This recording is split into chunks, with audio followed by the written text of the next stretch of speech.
Well, for this month's RidgeMonkey piece, we've got a very new item to have a little look at, something that we've all been anticipating for a long time, and that is a stove designed for the toasters themselves.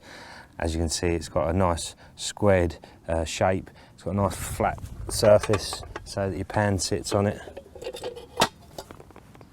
balances on it perfectly. But better than that, it's also got little adjusters on each leg so that you can actually change the height of it to make sure that you've got a nice flat pan. And obviously when you're cooking certain things, you know, you want that oil to be as even as possible in the bottom and heat to be as even as possible, and that solves that problem.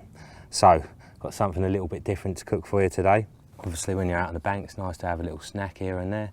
Here's a pretty healthy one, and very easy to knock up as well. So the old popcorn. Now obviously you could go and buy it in a bag and it would all really be sweetened or with salt, whatever you want, but that's cheating. And also there's a lot of rubbish that goes into them to make them unhealthy, so you can make it a bit healthier on the bank. So first of all, get the pan.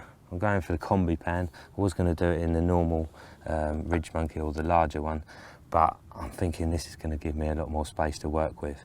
Those little grains swell up massively, so yeah, we're going for the combi to give us a bit more room. Okay, so let's fire this up. Now, before I do, underneath you see it's got a built-in piezo, and it's also got this adjustment on the side here. So basically, when you're cooking toasties and things like that, you want it on the lowest setting possible, and some cookers, they're a bit too fiery, so it's very hard to get them on a low setting. So this allows you to have it opened up on the normal setting off the gas canister there, and then you can adjust it just simply by twisting this. So if you want it nice and low, you can have it nice and low, and you know, obviously during cooking you might want to change the heat, so that makes it nice and simple. Okay, let's get it going. Don't need it too low. Just show you that adjuster there. You can just hear that. Get it nice and low. There we go. Right, let's pop the combi on there. Get some oil in the pan.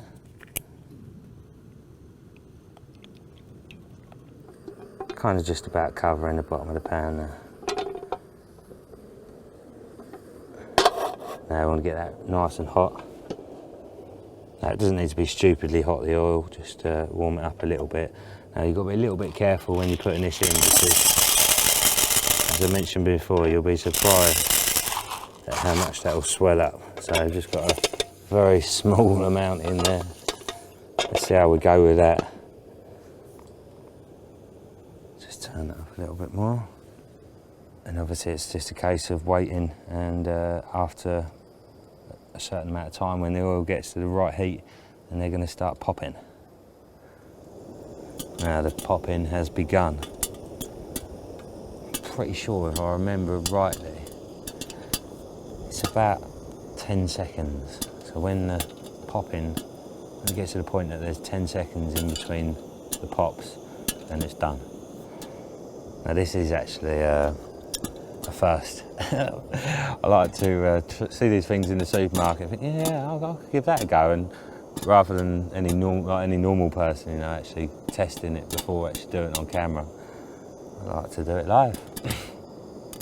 So it could go horrendously wrong, but fingers crossed it's all going to be all right. I'm sure there's not much you can do to spoil popcorn, other than overcooking it, of course, but with the 10-second rule, it's not going to happen.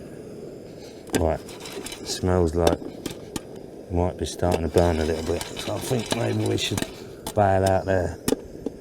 Right, let's have a little look then. There's a couple of little bits in there that are burnt, but I think we just about got away with that. So there's a couple of bits in there that aren't quite done right, so I'd say in future I probably wouldn't have it quite as high, and it'd be absolutely fine. Now obviously there's lots you can do with popcorn. Well, I say there's lots. You can have it salty or you can have it sweet. There's not loads, but it actually tastes pretty good all on its own. If you are going to go down the salty route, I'd say go for a healthier salt, you know, a nice bit of Maldon sea salt or something like that. None of that table salt rubbish. And there you go. Popcorn on the bank, nice little snack. I know there's a lot of people that like to take a little DVD player with them, or their laptop, and watch a film in the evenings these days. Watch a film, make some popcorn. Happy days.